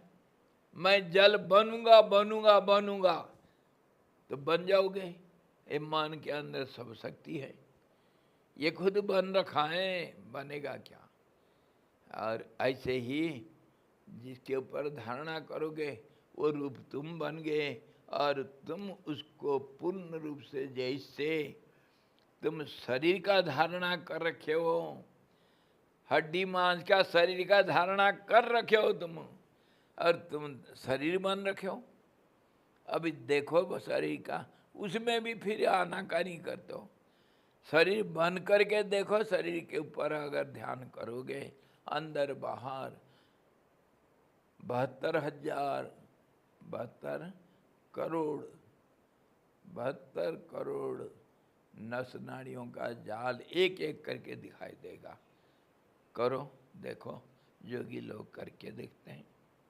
धारणा करो शरीर के ऊपर। हम करते हैं, नहीं करते हैं, करते हुए छोड़ देते हैं, यही तो कहते हैं। हम बोलते हुए नहीं बोलते हैं, सुनते हुए नहीं सुनते हैं, पल भर के लिए मन इधर उधर हो जाता है। तभी तो सुनता हुआ भी नहीं सुनते, देखता हुआ नहीं देखते हैं, बोलता हुआ भी नहीं बोलते हैं। हम क्या बोलते हैं हमको होश नहीं, हम ही खुद नहीं जानते हम बोले क्या, उसका अर्थ हम ही को मालूम नहीं। कुछ सुनी सुनाई कहीं से कुछ रटी रटाई बातें बोल देते हैं। खुद तो कम से कम समझो तुम बोल गए क्या अर्थ है उसको। तुम खुद अपने को समझो, बोलने की बात तो बाद में। तुम हो कौन, यही तो सारा ऋषि मुनि लोग सब यही बात की है। एनक्वायर हुआ मैं, तुम अपने को समझो पहले, बाद में दुनिया को देखोगे, दुनिया को समझोगे। हम दूसरों के पीछे पड़े हैं, और कोई काम नहीं, अपना होश नहीं, अपना होश नहीं। मैं कहूँ कौन, अपना घर उजड़ रहा है, दूसरों का घर में जा कर के पेंटिंग करें, पेंटर है। दूसरे का घर को रंगीन कौन करता है? भीख मंगे पेंटर। अपना घर तो उजड़ रहा है। संभल जाओ। उसी को वशिष्ठ जी समझा रहे हैं। इच्छा से ही तो तुम तत्वज्ञ पुरुष सूर्य आदि समस्त जगत को विलीन करके आत्ममात्र स्वरूप से स्थापित कर सकते हैं। यह पक्का है। तुम संसार का सृष्टि करता हो, भूलो मत। इसी तरह सूर्य आदि लोकों में चिन्ह मात्र स्वरूप आकाश रूप मैं ही हूँ, इस बोध से अपनी आत्मा के असली स्वरूप से ज्ञात होता हुआ भी सूर्य आदि लोक जगत के बोध से असत सा तथा अस्त की प्राप्ति हो जाता है। यानी तत्वज्ञान लोग सूर्य आदि समस्त जगत को जगत रूप से असत बनाकर आत्मा रूप से स्थापित कर लेते हैं। यही तात्पर्य है भी नहीं भी। कैसे? मैं अपने रूप में मैं सूरज को देखने वाला सूरज मैं ही हूँ, और बाहर कल्पना के रूप में सूरज मैं, सूरज चंद्रमा कुछ नहीं हूँ, मैं तो मैं हूँ। दोनों भावना मेरे अंदर ही है। कल्पना रूप से कल्पना है और मेरे अपने स्वरूप रूप से मैं ही हूँ सब कुछ। दोनों भावना एक ही के अंदर हैं। तत्वज्ञ लोग दोनों को इस प्रकार देखते हैं, सारे संसार को अपना स्वरूप मानते। इसी को भाषा बदल दिए वो हम कहते हैं गीता के भाषा से वसुधैव कुटुंबकम। ये अस्ति अस्ति अस्ति भावना से किए, और साथे साथ नास्ति नास्ति नास्ति भी चल रहा है। ये सब कल्पना मात्र, कल्पना मात्र, कल्पना मात्र। और है तो ये मैं ही हूँ, मैं ही हूँ, मैं हूँ, सारा संसार मेरे स्वरूप है। दोनों साथे साथ पैरेलली चल रहा है। अगर है तो मैं ही ब्रह्मांड हूँ, अगर नहीं है तो कुछ नहीं, मेरे बिना दुनिया नहीं है। दुनिया है ही नहीं, कल्पना मात्र है। दोनों को इकट्ठे जब जैसे चलता है, तुम्हारे मन मर्जी, तुम स्वतंत्र हो। है तो सारा दुनिया तुम ही हो, नहीं है तो सब कल्पना मात्र, तुम्हारी ही कल्पना है। तुम तो सब जगह पर हो। हीरो तुम्हारे बिना और सब जीरो है। समझे? तुम्हारे बिना दुनिया जीरो। हम लोगों की दृष्टि में, अच्छा ये बताओ, राम जी को बता रहे वशिष्ठ जी। वशिष्ठ जी कुल पुरोहित हैं। वो अभी आकर के दशरथ के जो सभागार में सबके सामने वो विश्वामित्र आए थे राम लक्ष्मण को ले जाने के लिए, यज्ञ रक्षा के लिए। उस समय राम जी उदासी भाव से दुनिया में कुछ नहीं है, दुनिया में सब कष्ट को देख करके तीर्थाटन करके आए हुए थे, उदासी छा रखा था, और वह चुपचाप दुख से डिप्रेशन में चले गए थे, बगीचा में बैठे थे। विश्वामित्र आकर के उनको बुलाए दशरथ के बोलने से। अभी राम जी आकर के बैठे हैं, उनको वशिष्ठ जी समझा रहे हैं। विश्वामित्र बताए आप ही सबसे बड़े हैं, राम को समझाओ, ये ऐसा ही उदास होकर के क्या बैठा है बुद्धू, इनको समझाओ, अपने कर्तव्य कर्म को करो। तो वशिष्ठ जी सब कह रहे हैं ये जो राम पैदा हुए हैं और लक्ष्मण भी पैदा हुए गए और वह ड्रामा सब चल रहा है, विश्वामित्र वगैरह आए, ये ड्रामा बनने के पहले ड्रामा को लिखने वाले वाल्मीकि ऋषि थे। वो एक बार नहीं लिखे 14 बार ऐसे ही, नहीं 28 बार वो रामायण लिखे, पर राम पैदा हुए 14 बार। कैसे दुनिया ड्रामा चलता है, समझे? वो ड्रामाटिस्ट जो शेक्सपियर, वो ड्रामा लिख करके चला गया, वो बार बार स्टेज में सब करते हैं, सब अंटानियो और उंटानियो सब करते हैं, सब है कि नहीं? राम जी का रामायण तो लिख दिया 28 बार और राम पैदा हुए 14 बार, ड्रामा करने के लिए आए। तो भैया ये ड्रामा नहीं तो और क्या है? रावण, ये राम जी तब पैदा नहीं हुए जब, क्योंकि रावण अभी मरना नहीं था। रावण का कहानी जानते हो ना? रावण का गया बार का वो 2-3 बार ड्रामा किया, उसका पैसा दिए नहीं, पैसा रामलीला कमेटी में थोड़ा कम था, रावण को बड़ा अमाउंट देना पड़ता, बड़ा ड्रामा करता, बढ़िया है, मोटा ताजा।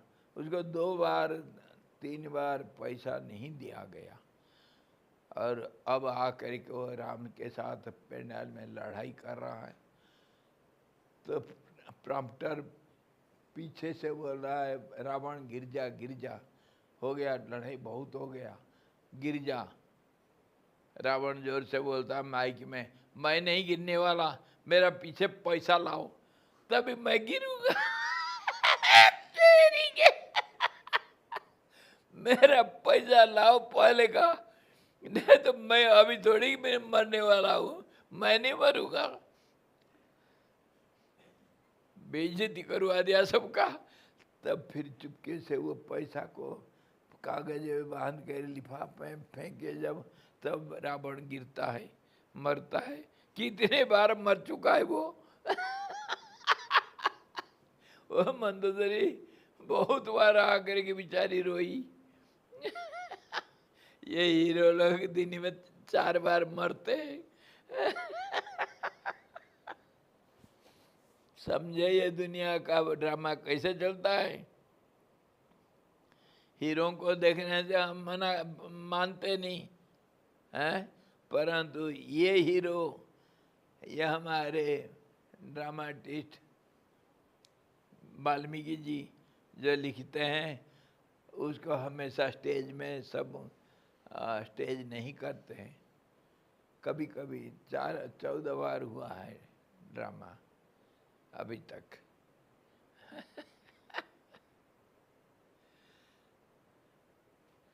क्या तो बोलें, क्या करें।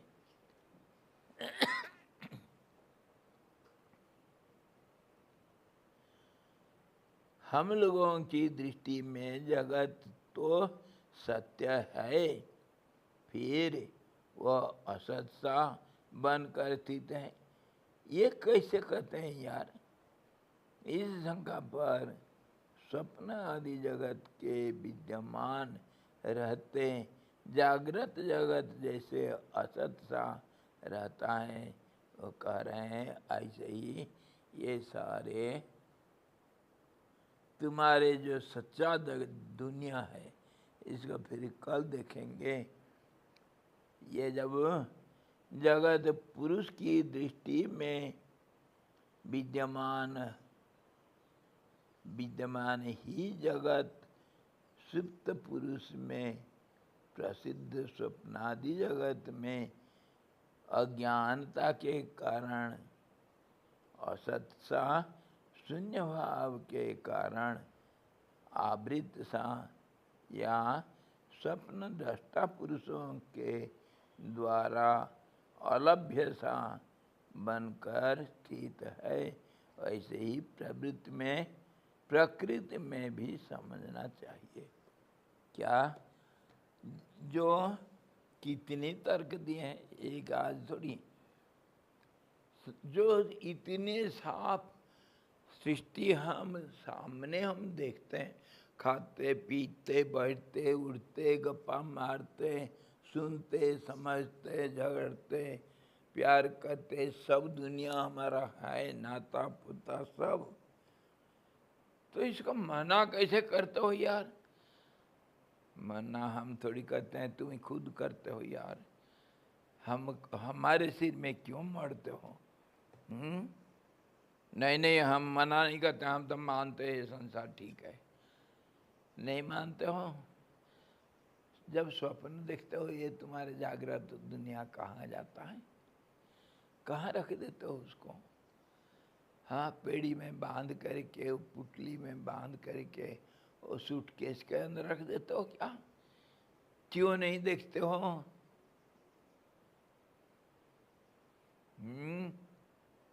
बताओ। जैसे स्वप्न देखते वक्त स्वप्न जगत तुम्हारे लिए सच है और तुम्हारे लिए ही तुम्हारे जो जागृत जगत पहले था या आगे होगा वो तुम्हारे लिए अभी नहीं है, वो झूठ है, नहीं है कहीं, दिखता भी नहीं। इसी प्रकार तुम जागृत में स्वप्न को नहीं देखते हो, स्वप्न झूठ हो जाता है जब एक का है दूसरे का अनुपस्थित उसमें दिखाई देता है। दोनों इकट्ठा नहीं होता है अवस्था में बदलाव के कारण। तो जो बदल जाता है वो दोनों ही सपना है, दोनों ही सपना है। इसी चीज को हम तो समझ नहीं पाते हैं, इसीलिए कि एक जगह पर एक तरह हर रोज उसी चीज को रिपीट करने से, रिपीटेशन से हम इसको सच मान बैठे हैं। तभी महात्मा लोग परिव्राजक रूप लेते हैं। संत सुखी विचरंत मही, एक दिन से दूसरे दिन कहीं नहीं टिकना। आज यहाँ है तो कल वहाँ, कल वहाँ। तो दुनिया कैसे बदल जाता है, रिश्ता नाता बदल जाता है, आखिर अनुभव हो जाता है। दुनिया ऐसे ही है कि किसी के साथ तुम्हारे ना संबंध बनता है, ना कोई चीज बारंबार रिपीट होता है, हर चीज बदल जाता है। तो जब तुम्हारे पास कुछ नहीं तो फिर भगवान करके कोई है, ये सारा संसार को चलाने वाला, उसके ऊपर तुम्हारे आस्था गहरा हो जाता है, क्योंकि तुम्हारा कुछ नहीं। जिसका कुछ नहीं इस जगत में उसका आनंद कन्हैया तू। जब तेरे पास कुछ नहीं तो तेरे को तो भगवान के ऊपर डिपेंडेंट होना ही पड़ेगा। हे भगवान तू ही है, आज कहाँ खाऊं, क्या खाऊं, कहाँ सोऊं, कहाँ रहूं, क्योंकि मेरा तो कुछ नहीं इधर। तब फिर पता चलता है कि दुनिया कैसे, होश में तभी आते हैं। दुनिया कैसे दो पल का, दुनिया कैसे किसी का कोई कुछ नहीं है, सब नाता एक पल का बदल जाता है। तब एमलेस वांडरर, परिव्राजक लोगों का यह अनुभव अपने आप हो जाता है।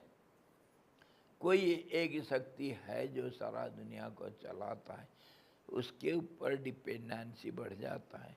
अनुभव होता है कोई है जो मेरे लिए, मेरा कोई नहीं होता हुआ भी वो कुछ व्यवस्था करता है। नियति नाम का कोई कुछ है, वो सब अनुभव में तभी आता है। इसी प्रकार फिर कल देखेंगे ये जितना दुनिया को हम सच मान के, ये झूठ कैसे? अरे झूठ कैसे? तुम ही खुद झूठ मानते हो। स्वप्न में तुम्हारा ये दुनिया कहाँ था? सुसुप्ति में कहाँ रख दिया था? बांध बूंद करके क्या सूटकेस के अंदर रख दिया था इस दुनिया को?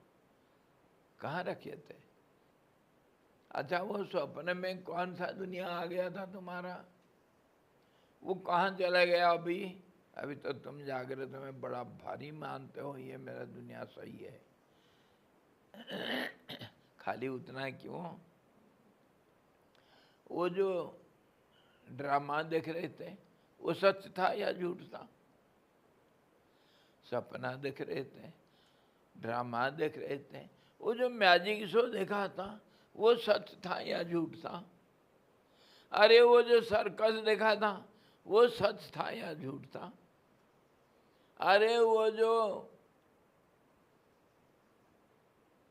एनिमल प्लैनेट देखे थे ना कल, वो जो मेढक को पकड़ लिया था एक छिब्बर, वो कीड़ा, वो मेढक बेचारा कहाँ गया था, कहाँ मर के बू नहीं आ रहा है टीवी के अंदर से।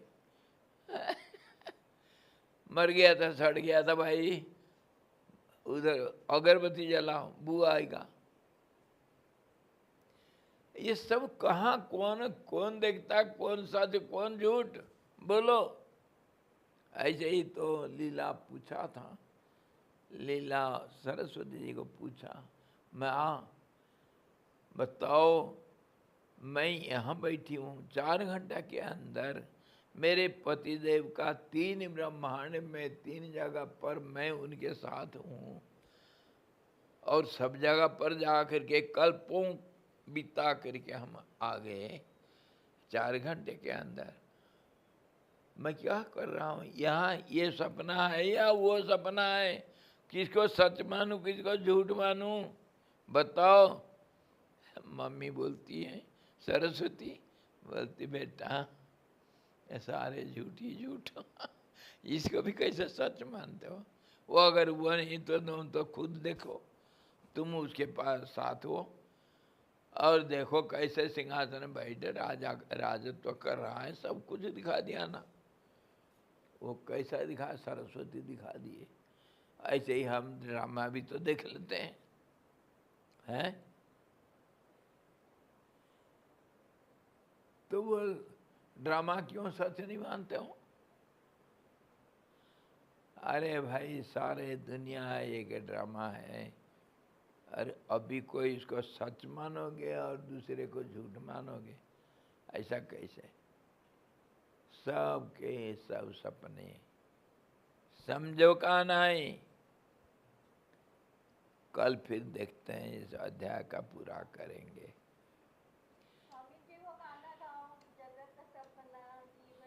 हाँ जी, गुरुदेव का तभी तो बोलना था। जीव कल्पना जगत कल्पना, इसी के ऊपर तो बोले।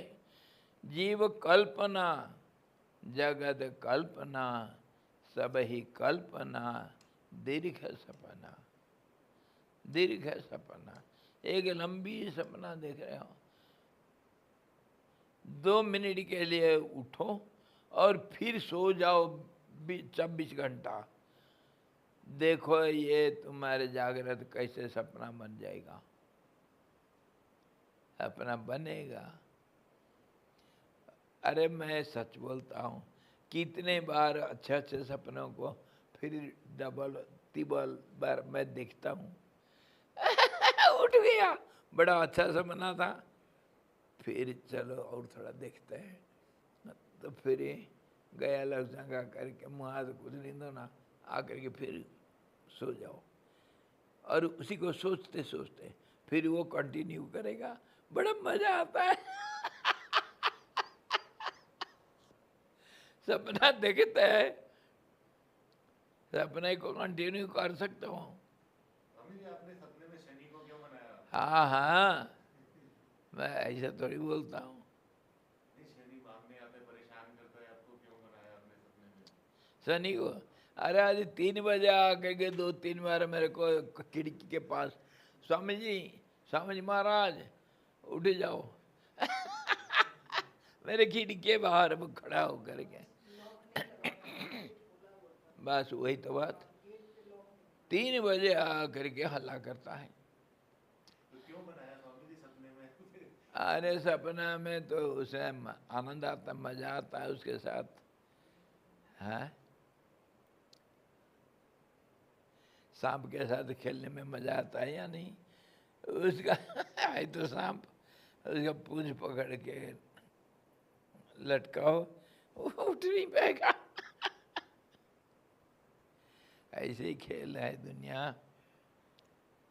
हरि ओम। पूर्णमदः पूर्णमिदं पूर्णात् पूर्णमुदच्यते पूर्णस्य पूर्णमादाय पूर्णमेवावशिष्यते।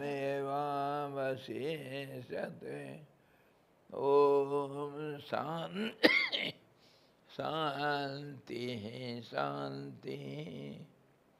सद्गुरु भगवान की जय, सच्चिदानंद भगवान की जय, शब्द ब्रह्म की जय, सरस्वती महारानी की जय, जो श्री जी भगवान की जय।